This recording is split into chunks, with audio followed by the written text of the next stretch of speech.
What is up, guys? Episode 24. Yes, the Kobe episode. It's not going to be really about Kobe Bryant. It's going to be about my buddy DJ Sev One. What's up, my I said dude? my little flavor on there. I know, Sev One. We got a co-host in the building from the Loft Podcast, Kev Nichols. What up? What's up? Thanks for having me. No problem. Thanks for sitting in.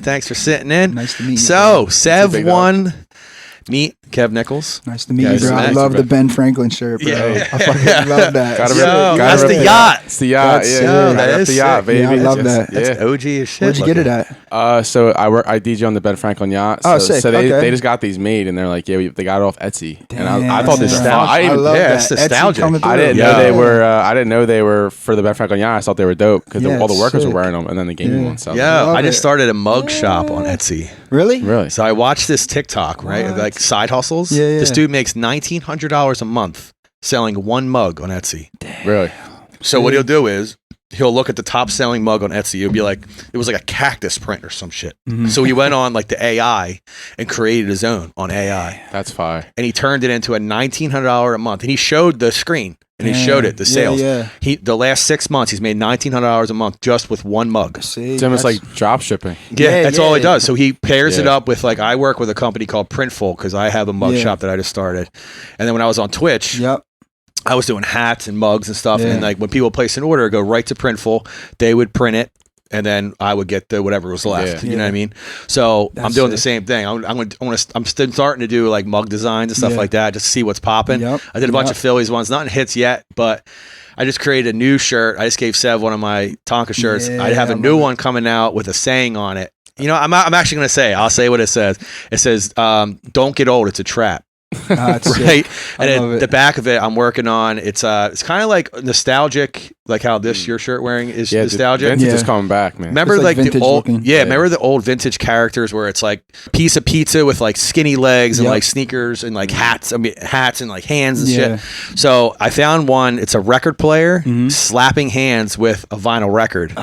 So I thought it was like kind of like a play with words, kind of like "Don't get old, it's a trap." Like Yeah. the vinyl records telling like Yeah, the cassette yeah. players. I thought it would for like music people. Yeah, it kind of would make absolutely. sense. I think So it'll work for Yeah. anyone. Yeah. Anyone who supports you. I think. yeah, so I'm It'll working work. on it now with the guy that does my printing, and like we're going back and forth with Yeah. like designs and stuff, and it's just a pain like trying to find Yeah. one that hits. And you kind of know because like you're big into design Oh my and stuff. God. Once you Yeah. see it, you know that's Yeah. it, Well, right? hey, let me ask you. You did the pop punk parties and stuff. Yeah. too. How was that? How's that been?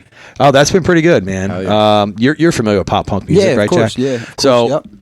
I just branded it. First time I ever branded it. I just called it like Pop Punk Party, right? Mhm. And then I just did one in Seattle for the first time. Yeah. And I was just Googling pop punk to see what Sick. logos came up. Yeah. And I think it was Newfound Glory or somebody. They came out with a EP and it was called Pop Punk's Not Dead. I like that. Yeah. So I took their logo and I made it my own Yeah. and signed it at the Yeah. bottom. Sick. Yeah. And I branded the party now, and now like it took off, and so Ah, yeah, it was sick, so bro. good. I had like 75 people there. It was Yeah. great. So they're letting me do it again, hopefully. Hell yeah. So That's good. have you ever done any like parties like that where not pop punk, but like a themed party, like whether you were in Yeah, Vegas or a little bit. back here in Philly? Yeah, in Vegas, I did a lot of Yeah. those like vintage parties up at On the Run, Okay. or On the Record. On the record, yeah. I heard that's On closing. the Run's my graffiti shit. Yeah. Yeah, On the Record, yeah, OTR. So I did a couple DJ gigs there for that, and then like I tried to throw parties back then, like with the Little Peep stuff, like Yeah. you know, kind of along the lines of the same thing as like Sad and Bougie type of shit, you know. Yeah. But for me, it was just more just like the clubs and stuff, you know. Yeah. I enjoyed more of the downtown gigs where those parties were thrown at, you know what Yeah. I mean? But I was just more at Dre's. Yeah, you know what I yeah. mean? So but That those- must have been. those We're gigs are gonna the dive into that. I don't want to Yeah, jump yeah. into that yet. best. Yeah. So let's start because Kev doesn't know you like I Yeah. know you. So the first time I met you, I do love you remember this story? Yeah, bro, I've been thinking about it all Yeah, day. so we were. What was that place called? It was called Hammerheads. No, it wasn't Hammerheads. It wasn't? No, the one on Durham Road in Bristol The with the- DJ RV was there. The bar? Yeah, what was the Or bar it- called? Oh, no, it was called the Upper Deck. The Upper Deck. Yeah, Upper Deck. So there was like Yes. a DJ showcase or whatever Yeah. the fuck. It wasn't a battle by any means, but Yeah. so me and Sev both worked at Parks Casino. He Yeah. was the Friday, I was a Saturday night, Yeah. but we never crossed paths. So the first time I met him was at this Upper Deck Yeah. place, and I was like, The first thing I ever said to him, I didn't expect you to be this tall. Yeah, literally, bro. That was the first thing I said to him. He was so tall. I was like, you don't look that tall. Yeah, that was the best times of my life, man. Yeah. I could really say that. And I enjoyed Vegas too, but just like how you met me as Jack rather than Sev, you know what I mean? Like you met the core of me just like figuring out how to scratch and stuff. That was like the fun part about all of DJing, you know what I mean? For me, it's just like, I don't know, man, just like learning it. And then once you learned it, you always try to like switch DJing up, but you kind of like can only do so much when you're working for somebody else or something like that. So so that was those are the best times, dude. man. Yeah, I'm still at Parks. I love it, bro. Still there. I was still, and you know what? To be honest with you, I would DJ there again. Yeah, you would. Yeah, I could put you back on. Hey, bro, it's switched now. We're in the beer garden now. It's not in 360 anymore. So we do all like the after concert parties. Oh, sick. Yeah. So like I just did an after party for what was it? Gin Blossoms. I've done an after party for Farner, which was sick. Bro. They all came in and they're like hairband guys. Yeah. So this dude had hair down to his ass. Like it was so weird. And like the people, like the old ladies were like trying to like swarm to the back while I'm up there playing like yacht rock. They love that shit. But that's fun, man. Like stuff like that I miss doing because like you can do whatever you want and then you're actually practicing your skills. You're not playing the same shit. Right. You know? And it's refreshing. Yeah. It's really refreshing. And you meet new people too. Yeah. So, to be honest, I was waiting for like one of the guys to come up to me like, because I was like, do I play a Foreigner song right now? Do I do that? And apparently, like you literally just heard an hour and a half of Foreigner. Do you want to hear it anymore? So, but I just did one for Hanson. Hanson's still around. Yeah. Right. Hey, I seen that and I was like, bro, what the fuck? They all got deep. To be honest, like what the fuck? The amount of women that were in there. Wow. And like I thought it was a cult. They were all blonde hair. Until I saw some brunettes. Wow. Yeah, when's the next one? That's my type. Bro. They were in there, and the ages were all over. Yeah, 20s, 30s, 40s, 50s. It was wild. Damn. Bro. So I was playing. I'm like, I'm going everything around their top. They only had like 3 hits, so I'm like going around them. I'm not playing them. I'm staying in that BPM range because somebody like requests it. Yeah. I think I have 15 minutes left. She's like, "Can you play Bop?" I was like, "Didn't you already hear that today? Didn't you hear that on the way here? Did you hear it in the concert?" But they wanted to hear it. What BPM is that? Oh God! Like you were in 101. Oh, okay. So I was staying in like 100 to 110. Yeah. So it's not that. I mean, when I get a little confused around like 110, 115. Yeah, I'm a hip hop guy. You know. So it's like, so it's what are you playing? Yeah. So but there's some hip hop records coming out now that are around 115. Which is so dope. It's dirt. I like where hip hop is like. Me too. It's going because it's going a little bit more mainstream and stuff like that. You still have there's trap records that are like 65 beats per minute, but. They're definitely expanding. Like I think Massive was 109 from Drake. Yeah. There's another one. I'm trying to think. That was like one. Chance the Rapper goes with. It's 112. Hold on. Is it from Yeah. Coloring Book? Yeah. It's All Night. Yeah, All Night. That's it. Yeah. That's like 112. Yeah. So it's good that rappers are experimenting with that. You know, absolutely. You can play that like in the beginning of the night. It's a great like tone setter. Like I went to Drake last night and I heard it in the set and it was good. People were vibing to it. See, that's dope. You Change the DJ pace. too. I forgot. Yeah, you DJ too. Yeah. So I'm gonna come see you DJ. Yeah, he's blowing up right now. Bro, I love Young that. guy's blowing up. See, I'm learning from the best. Yeah. I got enough songs for you too. I got. Hell yeah. I promised them that I was gonna sit down and like practice with them and stuff like that. You know what's interesting though? Like, I'm in a weird way. Like, I'm glad you didn't because it forced me to like learn, like try to teach myself everything. Because when you have someone like that you're learning from, it's like it's great, but you also like have to rely on them. And like for me, I told myself I'm just gonna like work as much as I can, put myself in the mix as much as possible, and just learn as much as I go. And like you are doing one thing that I told him. There is no nights off. Yeah, you got to be out. You got to be networking. And look how it's paying off. It's paying off in dividends. You're getting your bank account is filling up. Appreciate you, big dog. Appreciate big dog. So let's dive back into Jack Davis. Oh, bro, I just like hearing you guys. Yeah. So I really do. We're not here for Fairless Hills guy. Here for you, big dog. Yeah, right? Bro. Fairless Hills, born and raised. Yeah, Fort buddy. Fairless Hills. Yep. So was music in your life your whole life? Yeah, my brother, he's a producer, so I was able to kind of like learn everything. My dad passed when I was younger, so he was just like a father figure for me. And so I was able to dive into making music, and to this day he still makes. Shout out to Stress. Yeah, my brother Stress the white boy Jeff. Yeah, I mean I know him as Jeff. Yeah. So it's cool, man. I was able to kind of like have like a little foundation in music, when it came to making beats. But after making beats, like I started DJing for the people I was making beats for. Yeah. And then that's how like I was DJ. Yeah, DJ you have someone pretty notable that you made a beat for. Who's that?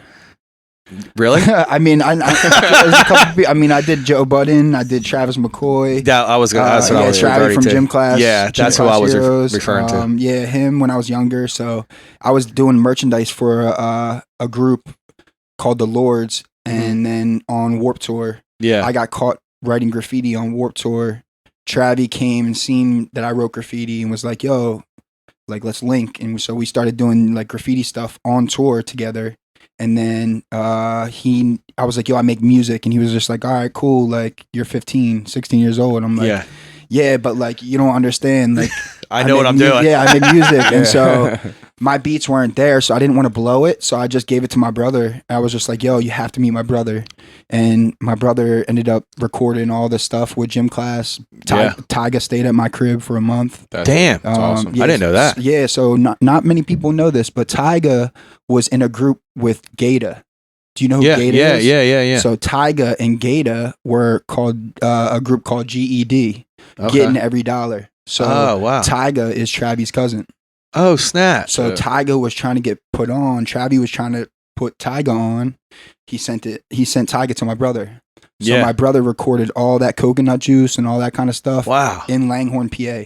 Really? And no one knows that stuff. Yeah. Oh, wow. Yeah. So, your brother got any gold records or anything? Yeah, he does. Yeah, he got a gold record from Gym Class Heroes. Oh, really? Yeah, that's so sick. That must be like the coolest thing. Yeah, it was cool because like he handed me the baton. Jeff did. To make music, and then I was able to kind of just hand it back to him so he can get his, because he should have got his a while ago. So basically you were making the beat and he was mastering it? No, I didn't even make the beat. I ended up making beats for him later. Okay, because I remember you did one that he actually used. Yeah, with Joe Budden was on it. And my boy Livin, who passed away, rest in peace. Sorry to hear that. Yeah, it's all good, man.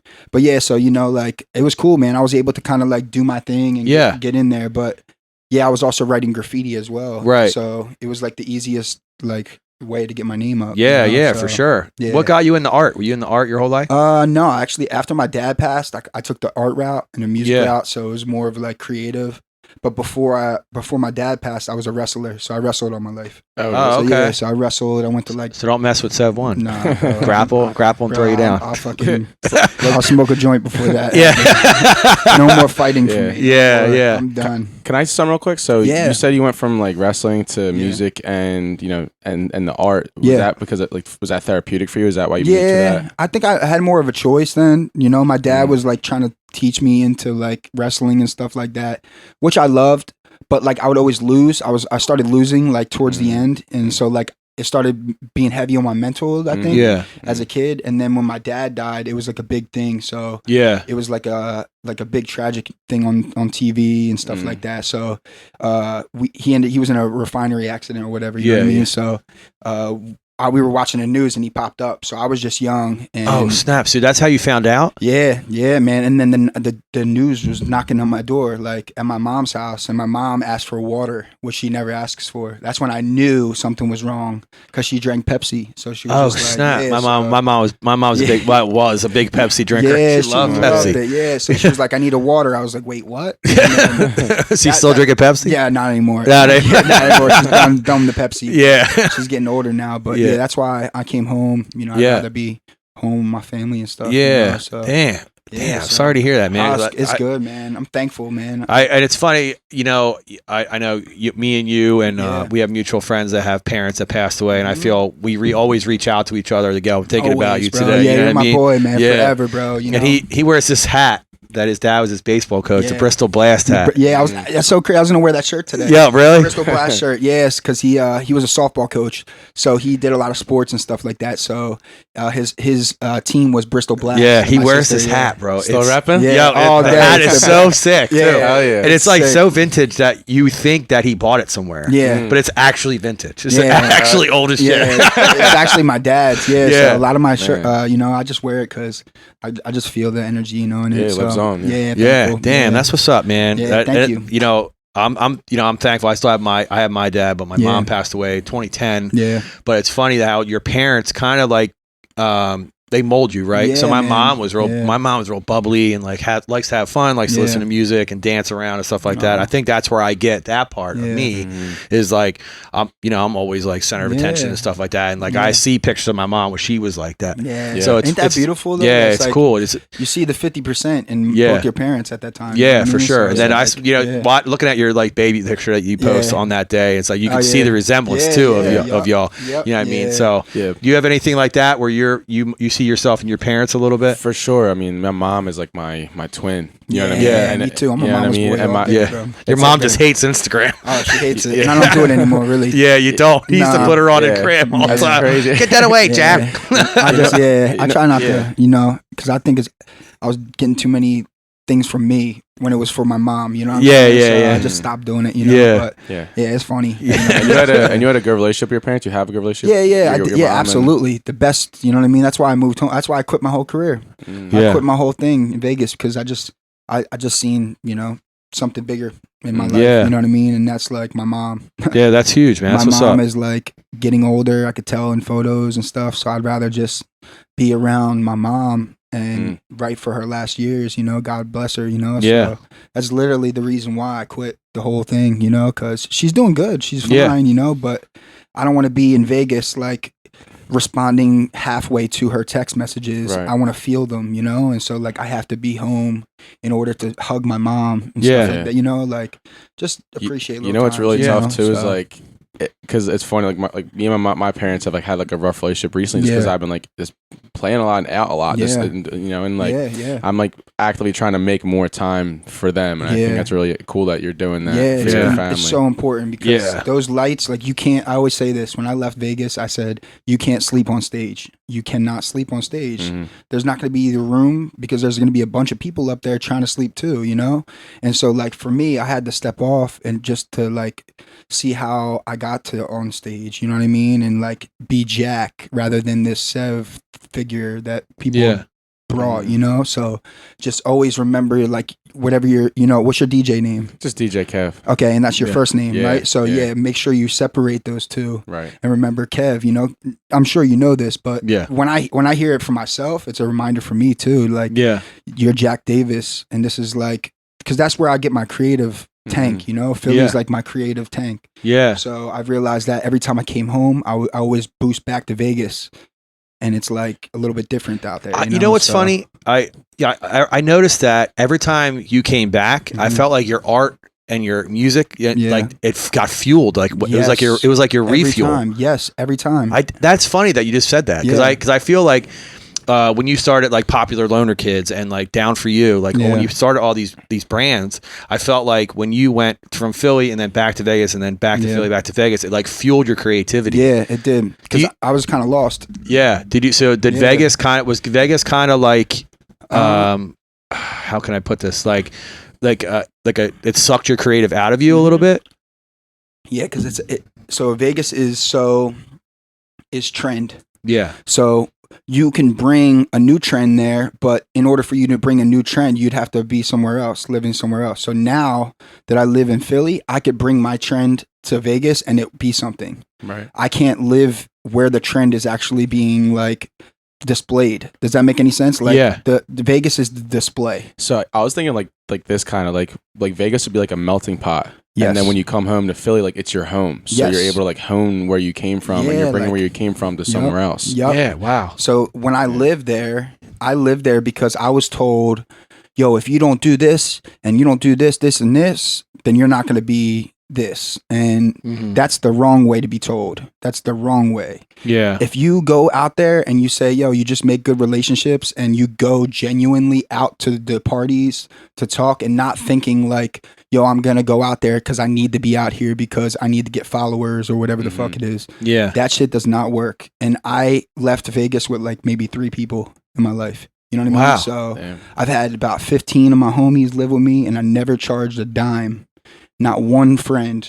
We could bring that highlight. Not one friend have I ever charged to live with me ever in Vegas. And I've been like really like fucked over a lot. You know what I'm saying? So does that drain you?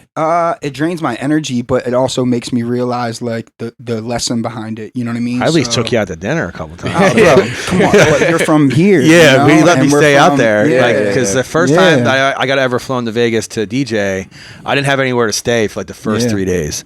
And I was there. And I was there for a week. Yeah. And Sev was like, yo, come stay with me. And Best then, times. and he showed me around Vegas, and we met up with Shawnee, a couple other homies that we had out there. Yeah. And like, I at least took him to dinner. Bro, I'm so thankful of, you know, it's a different like frequency, you know? So we're on a different frequency. So for sure. Do you still talk to Shawnee at all? Or? A little bit, yeah. Me and Shawnee had a falling out for a little bit because of certain things. And Shawnee, I love him to death, you know, but he it's miscommunication between certain things. And then when I talked to him, we seen each other at EDC. I snuck spray paint cans into EDC, and I was doing a Sev fucking trailer in EDC, and he walked by. I was like, yo.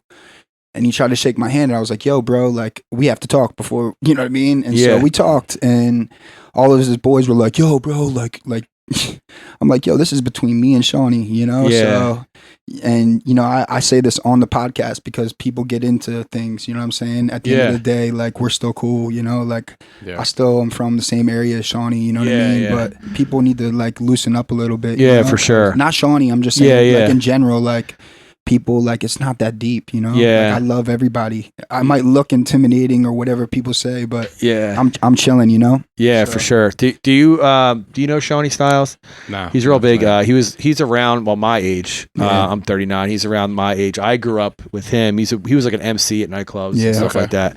And he blew up on like Snapchat. Like million followers. Bro, what's he posting on that? Bro, he just does everything. His whole life. And he's real big in like to marijuana and stuff, and a couple marijuana companies sponsor him. He's like a millionaire now. It's fucking wild. Yeah, shout out to Shawnee. Yeah, shout out to Shawnee. Let's get him. It's crazy, isn't it? For sure. So just because I'm seeing the tattoo, have a good time on your leg. Oh yeah, that's a company, right? Yeah, so they are a company that my friend Scam put me onto in Japan. I went to Japan and I lived there for like a month. Yeah, I remember that. And so I was out there, and they just took care of me. They didn't speak English or anything like that. And they're a graffiti company, so like. I have a pair of their Reeboks. Remember I showed you? Yeah, it's a gray and white pair. I have a pair of their Reeboks. It's so like intimate, like such a cool company. Like they're so like, they're like Supreme in Japan. You know what I mean? And it's like such an underground thing. So how'd you link up with them? From Scam, but like Scam was like, yo, here's this person. That's how Scam works. So that's why I've been all over the world, is because he talks to people through the translation. So that's all I do now is like talk to people through translator. You know what I mean? So that's why I got those headphones. Yeah. So I can talk to people with different languages and stuff. So just because I'm a little confused what Scam does. So my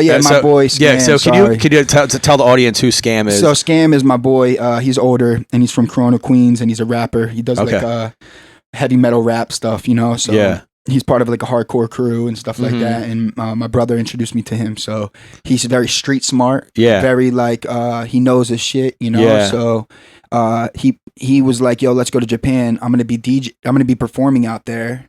I was like, who the fuck knows you out there? Yeah, seriously. Bro, we went to Indonesia, South Africa. And they all rep him out there. Bro, they have shirts with him and me on their faces in Indonesia. Japan. What? Those countries, they love like Americans and shit. Oh, bro, I was like, what how do you know me? Like, and it was all from just Scam talking during the day. So like America is so stuck into like what they're doing here. Yeah. That like you don't really think to be like, yo, let me spend some time to make a relationship during the day with somebody that's over there And he writes too, right? Yeah, he just writes scam dust, but he went to South Africa with $20 and he showed me in his account, like, yo, I got $20, bro. Like, we're doing this. And we went over there and everything was taken care of. Everything. Damn. Like, we slept for free, we ate for free. It was all just like all networking. But at the same time, whenever somebody in South Africa wants to come here, it's my job to take care of them. Yeah. And they have to stay with me. Or whatever it is, it's just like a relationship like that. Yeah. Where we both know that, like, I'm going to take care of you here. But like, whenever my family say anytime, it could be anytime, reasonably say I'm not away or if I'm away, if you're away or something. They're going to reason with you. But yeah, it's just like a buddy hit. Yeah. You know what I mean? Yeah. It's a mutual exchange. Yeah, that's dope though. Yeah, that's pretty neat. Damn. It's cool. More people need to do it. So things to do it. When your brother introduced you to him, you guys just hit it off. Yeah. Yep. I feel like you're the kind of dude though that you could hit it off with anyone. Yeah. I try to find the silver lining. Like meaning like just I get it. I drool when I talk. I sometimes spit when I talk. Yeah. I might have something on my face or something. I don't fucking know. But I remember before you had even facial hair. Yeah, bro. For real. Facts, bro. And I feel like I've talked to you. I feel like I've had so much anxiety in my life and depression shit that I'd never needed. And I put it on myself. Yeah. That I could never like really even have a talk with you guys like this now. Yeah. When I was in Vegas, I was just like so deep into my ego and me and just like that life that like I couldn't even have like this is my first interview where I don't have anxiety like that. Oh wow, that's great. So I remember you had a couple that I listened to when you were out there. And they were all a mess. I just kept mumbling on. You could tell on all my interviews that I was just like a mess. Not like on anything. I don't do drugs. But you don't drink or anything. Weed, that's all I do. Yeah, I never drank in my life. Let me ask you: was there something in your life that like humbled you to like? Because you seem like you're a really great guy. Like we just met. Man. So like, thank you. When you feel like you weren't at that point, was there something in life that humbled you to get you to this point? I think that realizing that like they say that God is like giving, O is oneness, and D is destiny. So for me, I tried to give as much as I can, just not to be God, but to be a son of something, Yeah. Oneness is Sev One. I'm one, meaning like I'm not higher than you. I'm not lower than you. I'm literally eye to eye with you, And D is destiny. So if you give your destiny, or if you do those two things, G-O, you get your destiny, which is the happiest life. Yeah, so, whatever you make it. Yeah, so just remembering who Jack is, that's the best advice that I could say. Yeah, so basically remember who you are and where you came from. Yeah, bro, because that's what it is, man. Yeah. That's like where my stewing is. Like that's where I like created my logo. Yeah. Or just like where I created everything. Yeah. Like, and there's something that's someone told me this a while ago, is like if you never lie, the saying goes, if you tell the truth, you never have to lie. And pretty much when you lie, you're trying to control an outcome. Yeah. And something I've been learning is like, I've been starting to do the 12 steps with my friend Meg. I'm not in recovery or anything, but like as like a person, I always want to like help grow and develop. And it's like, I feel like if you just act in the, if you just try to be the best person you can, you leave it up to like the universe. Yeah. And like it all kind of works out for you. Always. It will always work, bro. I'm telling you right now. Sev One, 7 + 1 is 8.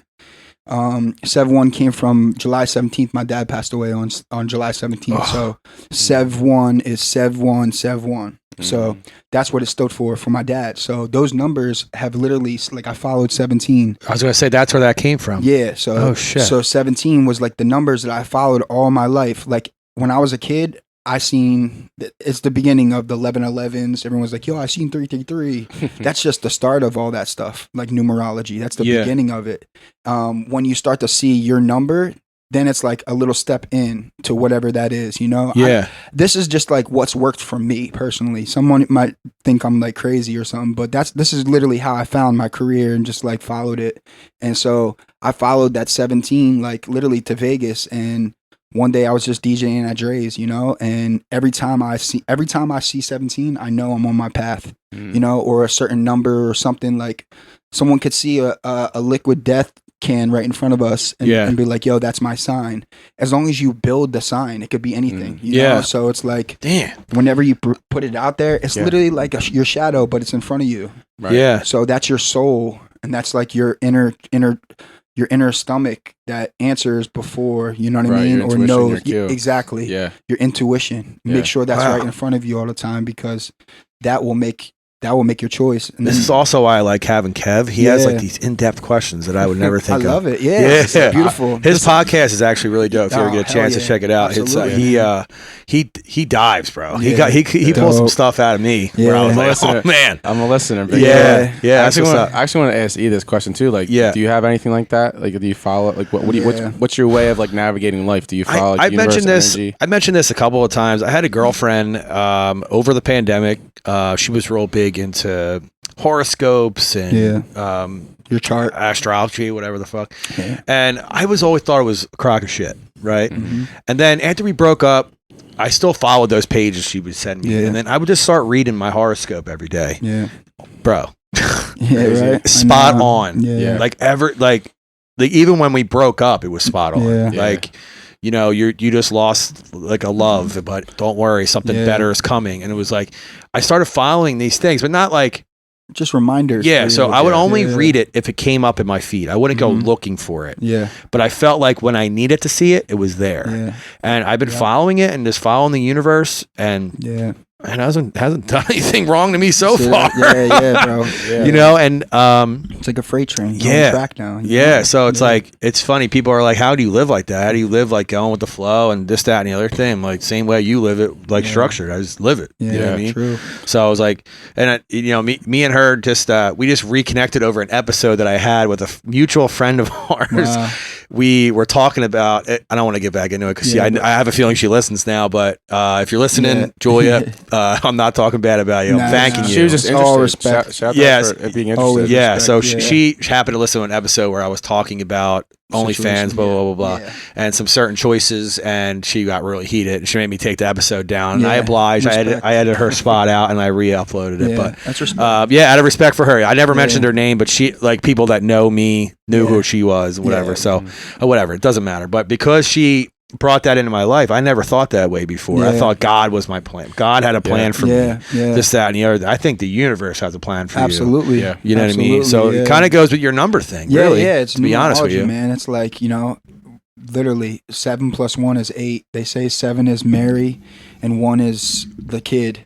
Yeah. So 7 + 1 is 8, and if you turn 8 around on the side, it's infinity forever. Yeah. So that's life. Yeah. You know? So, it's crazy, like what one person can say to you and like how it changes who you are. Like, so for example, like Tonka and like Nine and Smooth and all the, like those guys that I've been like getting into the industry with. Yeah. I remember Nine told me something very specific, and it was just like, just be a good person. Always. And I've had friends who tell me like the people you meet on the way up are the same people you meet on the way down. Yep. So it's like I try to internalize that, and like any chance I have to just like show, like, be a good person. Like I just try to do it. You know? Like it's just how it has to be. You know, it has to be that way, man. Yeah. And it's like, I feel like what you put out is what you're going to get back. Always. Yeah. And like how you were saying people are taking advantage of you, like letting them live for you. Yeah. I feel like that's what's going to come back to you tenfold because of how good you were to these people, and that what they did to you is going to come back to them tenfold at some point. Yeah, I feel like it is right now, actually, because like me and my family are getting back together and stuff. That's and awesome. Like, yeah, I feel like that's it for me. You know, I really like don't put my like hopes up too high or anything, because I feel like everything is whatever I make it, you know? You're not attached to the outcome at all. Yeah. In any way. Like, I feel like whatever, even if it's like 2 or 3 people, I'm thankful of this podcast. Yeah. You know, for a while when I was in Vegas, I was always thankful, but I feel like certain people didn't feel that way. Right. You know what I'm saying? And I didn't feel that way because I was thinking totally different. You know, I was thinking of like a follower. What do I got to do for content in order for me to get this amount of followers so I can spend money or people can spend money on my merch? That's not a good way. Was it like a constant chase for the next big thing? Yeah, it's transactional relationships. And and transactional relationships I've learned are not the wave, you know, because it's like you do something for me, then I need to get something from you. And that's what Vegas was for me. And it sucked because it was like me always giving, like, cause I could do a logo, I could do all this video, all this kind of stuff, cause I had to learn it for myself, from my brand. But then I started working on other people's careers basically. And then it wasn't like even, you know what I mean? So you hold a lot of value, I feel like, and then you try to like think that they're going to reciprocate the same thing back. Yeah. You can't be attached to the outcome at all. Yeah, because you can't expect for them to do something. They didn't, you helped them. Yeah. So I stopped doing that a long time ago. Expected something in return because you're not always going to get it. Nope. You do it because you want to do it. Yep. Exactly. And I feel like a lot of people need to learn that. There's a lot of people they do things because they want something in return. I learned a long time ago. You can't give somebody something just hoping they give it back. Yep. Yeah. Just be yourself, be a genuine, nice person. And if it's meant to be, you're meant to have these things, you'll have them. Yeah. Out of just being who you are. Not only do you let other people down, you let yourself down. Yeah. Right. You know what I mean? So you're basically letting you're just going to let yourself down if you just keep doing that. Yeah. It's crazy. The faster you can admit that you like put an expectation behind all that stuff, the easier it will get, because I don't know. I see so many people like complain about stupid stuff, and I'm like, yo, you could change that. Like literally, you could really change that. So I don't know. I mean, it's not personal. So let's dive on the 17 because I know you have it on you tattooed onto your eye now, and it's on both sides of your head. Yeah. 17 is on my face, and then on the side of my head it says 17 written out. Is it on both sides or go all the way around? The other side says patience. Oh, okay. Yeah, so Jeff do that? Yeah. Jeff did both of them. Yeah. He just did my Nike tattoo on my leg. Oh, dude. For my cat. I did my paw prints. He's Jeff actually Saunders. He does all my tats now. Yeah. I remember when you were filling them all up. Yeah. I'm not like you now, but I'm getting there. It looks good though. Bro, I love the process of it though. Yeah. Because you didn't just get filled like to get filled. A lot of people do, so it's sick though. Yeah. Jeff Saunders. Shout out to Jeff. I gotta get him on here. I would love to talk to him. Yeah, right. He doesn't have any visible tattoos. I know. Besides like the messed up one on his arm. Yeah. I've always thought about that because it's like, but it shows you like how he's just a creative, he's not into the look or whatever. Actually, he takes his shirt off. He's probably covered. Oh, probably. Yeah, right? he's like a doctor. With the He's mohawk. Does he still have the mohawk? Yeah. I love it. I love That's Jeff. awesome. Yo, he's never changes. Yeah. So let's start like before we go into your brand stuff like that. Your tattoos. Yeah. Mm-hmm. So when I first met you, I don't think you had any. Yeah, and then I just kind of. Is it a way for you to that you're expressing, what you're into and stuff like that? Yeah, they're like band T-shirts for me. They're like stickers. So like every single tattoo was just like representing me of like who I am. You know what I mean? And everything was just like band T-shirts, pictures of me, Beastie Boys, Kiss. Yeah, bunch of like stuff that I grew up on. Yeah, because I noticed you have the Warrior tattoo, the Warriors tattoo on your the Warrior guy. The Warrior's my favorite movie. I need Wi-Fi in Japanese, so you can point at it. So whenever I go to Japan, excuse me, I need Wi-Fi. Yeah, and they love it. They love that shit. That's funny because. I don't know. That's like my way of saying peace. I love you guys. For sure. But there's a bunch of stuff, man. What's your most meaningful one? Definitely the one on my leg of my dad. Okay. That was pretty cool. And there was one time, and I really do like. I mean, that's hard. That's a hard question because I like them all really. Yeah. But the one of my dad is pretty cool. I got like a lot of different ones, like Mad Happy. I got that. What's the Duex twins? Yeah. She has that tattooed on her wrist too. Oh really? Yeah. Skrillex's ex. Jamie. Her name's Jamie. Yeah, she's the best. She's dope. But we just got Mad Happy because we thought it was pretty funny. You know what I mean? Like mad but happy. I don't know. It's stupid. But we got that, and then Keith Haring, and then you're a big Keith Haring guy. Every time I see his Reeboks pop up, I send him to you. Yeah, no, I love it, bro. Yeah. Keith is the best, man. He's from PA. Oh, really? Yeah, Keith Haring's from Pennsylvania. I forget where, but yeah. I did not know that. Yeah. What about his art? Like, do you like? I just like that he just did what he did. Like, he just would go into the subways. If you ever see his videos and stuff, like he was like he never was covering his face or anything like that. He just was Keith. You know what I mean? Yeah. Keith Haring, and so I always loved that, and he would always speak out. And A Tribe Called Quest, De La Soul, he designed half of their stuff. You know what I mean? Really? So yeah. Mm-hmm. I did not know that. Yeah, Keith Haring, and he did the Crack Is Whack. I know that. Yeah. Yeah, so he did a lot, man. He's from PA. So I did not know that. Crazy. Is there any spots on you that isn't covered? Yeah, my side. I just have to finish that side. Yeah. If I have kids or I haven't got my dogs on me either. Oh, you don't have Primo on you? I thought you did. Not yet. Man, he has a dog Primo who I met in Vegas. Little dog I saw on your Instagram. Yeah. Primo and Quincy. And now you got Quincy. Quincy Jones. And you got that both from the same guy, right? From Devin? The first one was not from Devin, but the second one was. So it's cool because they get along. Like they're just like they're buddies. They literally look like the same dog, just different colors. Yeah, literally opposite. Awesome. Yeah, so cool. They're the best, man. I really learned myself through them. Yeah, just like, I remember we'd be out like when you just had Primo. He's like, I got to get back and make sure Primo is cool. Yeah, I mean, because like Primo that dog loved me, man, when I was there. The best. I should have brought him. Yeah, you see, actually, I would see how Vinyl like would like a dog. But I feel like I'm not home enough. Yeah, you know what I mean? Yeah, because I wanted to get him possibly get him a kitten. That's exactly why like another cat, but because like I feel so bad because like I got a shore house now, so I'm like I'm away for like 2-3 days a week, and my neighbor comes over twice a day to like feed him, give him water, like pet him a little bit. She's here like 10-15 minutes. But I was gonna ask both of you guys, like you guys have pets at your houses, like do you think that like keeps you more focused on being home? Yes, that's why I did it. Oh, really? I did it. Yeah, that's why I did it, to force myself to be home. I did not know that. Yeah, because I wanted to be like, I need to be grounded. What's funny is I always asked you why you don't travel with them. Yeah. Is that because makes you want to go home? Go back home. Yeah, it always, it's like the biggest return for me. So like, I don't there ain't nothing like that, man. Yeah, I have no kids, but it keeps me like in a placement where I'm like, yo, if I stay up tonight, like all night and paint trains, the next morning I have to like make sure my dogs are good, so they can't be in the cage the whole time while I'm sleeping during the day. So I can't stay up all night anymore. Like literally, because it messes their schedule up and stuff. So it forces me to like, I don't have kids. I can't wait to have kids, but when I do, like I'll know just like from just having dogs. People say having like pets are like having kids. Absolutely. Like I have a little mini golden dude at my mom's house, and that makes me go home every once in a while. Like, my parents treat my dog like a child. I treat now that there's only one of them. I spoil. I spoil Vinyl. Like I carry him around the house like a baby. For sure. I want to take him to the shore one time just to let him experience, because he's 10 too. They were litter brothers, so they were both 10 years old. You gotta put Vinyl in that chaos. Yeah. Oh my god, he's been in my shore house a couple times, bro. It's wild in there. It's in Sea Isle. Oh, okay. Yeah, it's right in the beginning of Sea Isle. It's a party house for sure. It's a nice spot.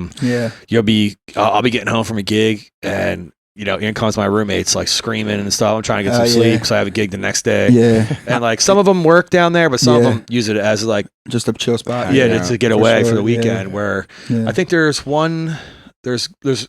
girls that live downstairs. They all work down there. Yeah. There's me, Smooth, we're both full-time DJs. There's two part-time DJs in the house as well. So it's like there's some people that work, but then some people that don't. They go down there just to party. Absolutely. So Kev's been over there, at 3 o'clock in the morning, and it's like wild in there. You're trying to get some sleep. It's wild. I would love to come down with you guys come down, man. We have the house for another month and 6 days. Yeah. We had to move out September 9th, I think is our last day. Okay, you got some time. Yeah. Yeah, I haven't been to the beach yet. Really? I live right on the bay. Yeah. So we have a bay house. It's a super sick view. Yeah. Like our house, the Sunset House. Oh, sick. People come over just to take a picture from our deck. It's sick. So like we all have mutual followers at this point.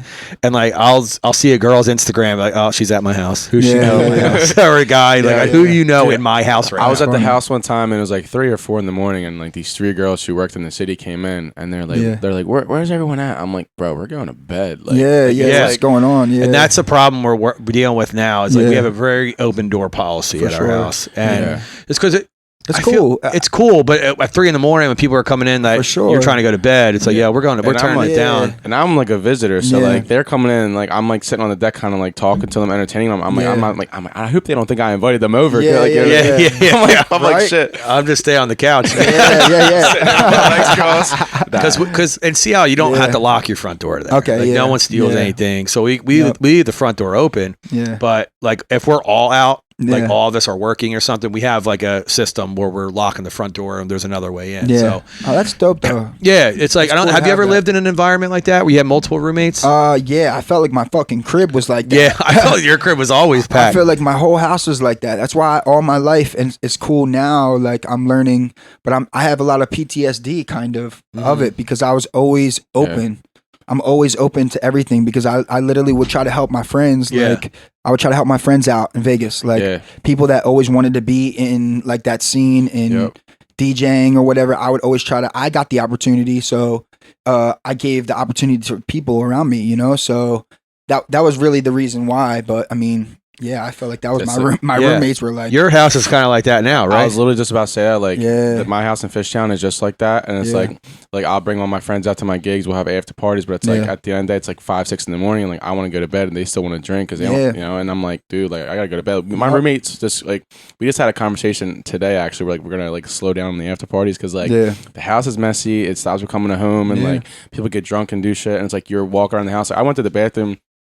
Like my downstairs before, like I was filming, and the bathroom was messed up, and I'm like, oh shit, I closed the door, locked it. Like, it's just things like that where like you start. It takes a lot out of you. It really does. A lot of energy. Yeah, and I actually had a conversation with my. Well, actually, I tried to. I sent out a text to the group chat saying, hey, if you got, we approved the party, but make sure you're cleaning up. It's respecting. It's a respect. I have like a policy at my house. I don't even drink, but if any of my homies come. There's beer in the fridge, but you make sure you replace it. So don't leave me with one. I don't even drink. I just have it for homies. And I only have like 2 or 3 homies that come over now. So it's like they know that they emptied that drawer. So it's like they end up. It's nice because I have at least 4 friends now that will actually buy the beers. But like, yo, Jack, let's go to the beer store right now and get some. Without me asking, and I don't even drink, so it's like, it's have nice you ever drank anything? Not like a sip. Yeah, not a sip. Never. Yeah, never. I was like that till I was like 24 or 25. I was working in a nightclub. And someone was like, "You never drank before?" I was like, "No." He's like, "Here, try this shot. If you don't like it, I'll never ask you again." And I just a sip of tequila. It was over. It was over. Yeah. I was like that till I was 17. See, but I've only blacked out twice, and I'm 39, so that's pretty good. Yeah. See, that's good. I know my limit. That's what I'm saying. I just never did it, so it's easy for me to do it. So what got you into marijuana? You're a big marijuana guy. Sleep. So like I was like needed it for sleep out in Vegas, so. I was struggling because I was DJing from like 10 p.m. till like 6 a.m. 8 a.m., 7 a.m. So like there was times where just to fill you in and the listeners, he worked at Dre's After Hours for a long time. Yeah, he actually you were in the scene then. Yeah, he helped me real big. My first night out there, I DJed Dre's After Hours. He kind of gave me a breakdown of how to build the room. Yeah, so I'm very thankful for that. No, I've been using that. I've been using those too. I've been using those crates since I've been back there. That's what I want to do. Like I want to give you the crates too, because I have like. Music from 2 a.m. to 3 a.m., 3 a.m. to 4 a.m., or 2 a.m. to 4 a.m., 4 a.m. to 5 a.m. You got the vibes. He broke it down for me and gave me like and I just like reading through it. Right. I can even add my own flavor to it now because I can kind of see the direction. Something to build off of. Absolutely. And I'll be forever thankful for that. That helped me in Philly too. See, dope. I was playing at an all hip hop club and they all hip hop all night. Yep. And like I know hip hop, obviously. Yeah. But when you're thinking like building a room, right? So Dre starts at 2:30 in the morning. Yeah. Dre's After Hours starts 2:30 in the morning. So like that's like 10:30 our time, like 10:30. Exactly. So 10:30 at night. So like I was using those crates to build my hip hop night, and it worked here too. Bro, but you thought about that though. There in Vegas, people are like, "Yo, this doesn't say 2:30 to 3 a.m." Like, you get what I'm saying? You put the okay, well, this will be 10 p.m. to 11 p.m. Yeah. Just the simple knowledge of that. Yeah. And looking past that, it says 2 a.m. to 3 a.m. on the playlist.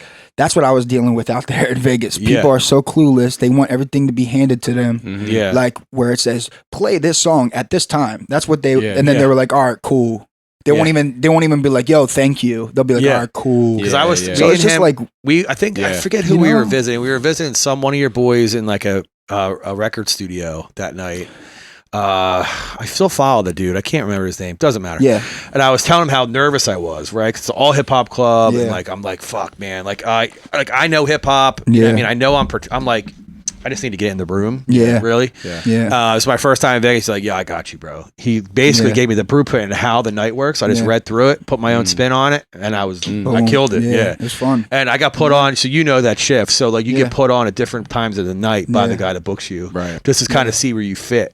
Yeah. Right. And he couldn't find somewhere for me to fix. I killed it each set. Yeah. So like the first time I was there, it was like an opening set. Then I did a main set. Then I did a closing set. Yeah. And I killed it each one. And my last night, he gave me main time because I had to be on a flight at 6 a.m. That's sick. Yeah, I actually brought my luggage to the booth. Yeah, I left there at 4 4:30 in the morning.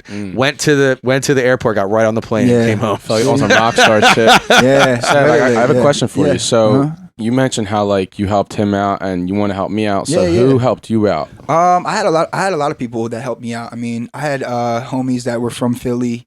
Direct. I used to work with Direct a little bit when I first moved out to Vegas, and then DJ Ghost and Ernesto. I used to DJ with them like rest in peace. You know, so all my equipment went to Ernesto. Like when I moved in Vegas or in Philly, like I didn't have any reason to do anything, so I gave it to Ernesto. You know, so he helped me out with music and stuff. But yeah, and then. After that, I didn't sign with certain people with DJing companies because at the time, I think I was like, I never had a manager like that before. So it worked for me to just be by myself at the time, you know? So I ended up getting I stopped DJing at Dre's after hours. And then I ended up getting gigs at the nightclub, at Dre's nightclub from DJ Ruckus. Yeah. So DJ Ruckus, like I became friends with just networking, like we were talking about, you know? Yeah.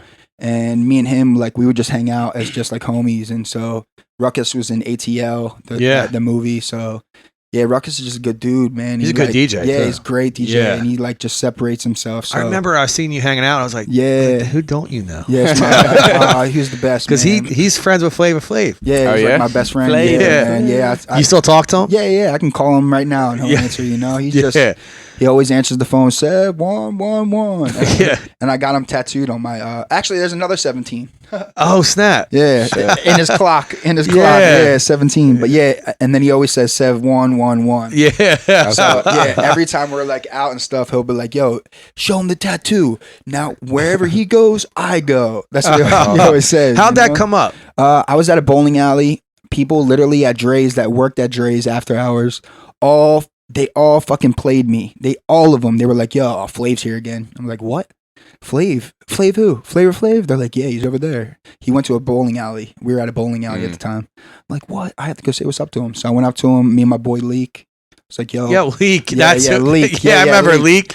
Yeah, Hollywood Leak. Yeah. So and Leak was just coming back from. He's like from Jersey. He's just a hustler. You know, he hustles hard with all his music and stuff. But me and him went up to Flav and we are like, "Yo, bro, like, thanks for being the voice of hip hop." And he was like, "Yo, I love you. Peace." And that was it. And so I never talked to him again until like, I don't know, like 2 weeks later, he seen me at Dre's and was like, "Yo, Sev." I was like, "What the fuck? How does he remember me?" You know? Yeah. So he's like, "Yo, I need you to come set up my turntables at my house."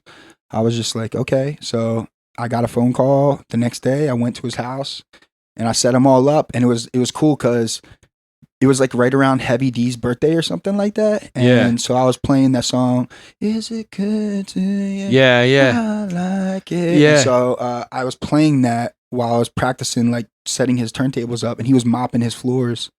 And so I played that song specifically. He was like, "Yo, Sev, let this one play from my boy Heavy D."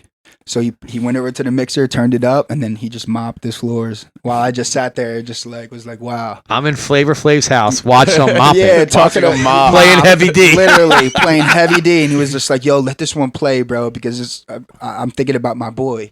And so it was just a moment between me and him. Like I've had so many moments like that with him, thankfully, like where he's put in my life for wisdom, you know? Yeah. And like not Flav, William Drayton, that's his real name. Right. So I keep going back to that because like that was the most grounding thing, was learning Jack again, you know, rather than Sev, you know? Yeah. So when I'm friends with Flav, I'm really like, I have to go to his front gate and be like, "William Drayton, I'm going to William Drayton's house," you know? So not Flav. So it's like, what do you? It's always grounding. I was gonna say, what do you think of having a relationship like that? Like, obviously, he has such a status and like doesn't owe you anything. Yeah. What do you think something like that has like instilled in you? I think that it is just a matter of taking what that they fuck with you, like, and fuck with Jack because your eyes, not because of my DJing, not because of just being there. Like I've moved him out. Like I remember when you and your brother, I think, helped him move, right? And then I had to do it again with one of my homies that ended up stealing fucking shit from my crib and stuff like that. So I try to put like people's like opportunities for people with Flav, you know what I mean? But they ended up making me look bad or whatever, you know? So, but in the end, he knows Jack, you know? He knows from eye to eye that me and him are like, you know, thorough, I guess, you know, being thorough and stuff. And I don't know, man. I just think people recognize real always, you know? And so I've noticed that it's a little bit on a different level, but you know, can you actually hit the lights right there on the wall? Yeah. You don't want it to be dark. And I know. I don't want it to get sexy time in here. You know, I mean, you're a good looking guy. Hey, so extra cologne for you, bro. Yeah, I got that new YSL. It is Sips Wednesday. Yeah. So it's a little bit on a different aspect, but like I have personal relationships with a couple athletes. Yeah. And I feel like it's the same way with athletes as with musicians. Yep. Once somebody co-signs you, you're good. Like if one of their like close homies co-signs you. Yeah. Like if Sev introduced me to Flav and he co-signed me, Flav would be cool with me because Sev co-signed me. Yeah, true. And that's why he's a little upset that one of his friends did something wrong or whatever. Yeah. He co-signed him, right? Yeah. I did that with a friend of mine. I'm no longer friends with this person, but he needed a job. He's a very talented barber. Yeah. And I've been friends with my barber 20 years. So like he had a newer shop and he was like, this was a couple years ago. Yeah. I put him in. I put my buddy in. He went into work one day, did a couple like sample cuts. Dude was like, all right, you're on, dude. You can cut. He's like, I'll see you tomorrow. Shows up 2 hours late. So he gave him a pass. He's like, yo, I know you just started here. This is 2 hours late. Like, don't let it happen again. Like, I don't give second chances. Right.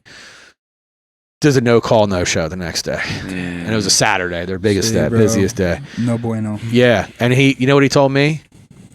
I didn't set an alarm. What? That's all you need to know right he there, literally honestly. needed a job to support his family, and you can't be responsible enough. Yeah. Like what? I love people like that, man. I don't understand. Like I don't set an alarm either, but I don't have a job. Yeah. I have a night job, so I don't even set an alarm. You know what I mean? So it's funny how people take stuff like that for granted. You give them an inch, they take a mile just to come 10 steps, come up 2 miles back. Yeah, it doesn't make any sense to me at all. An appreciation. You know? Let's dive into your art. Right, so your graffiti, another level. Like I just sent you a picture of what the thing you and Raim did on Hancock Street. Yeah. That Sev One ice cream cone joint. Yeah.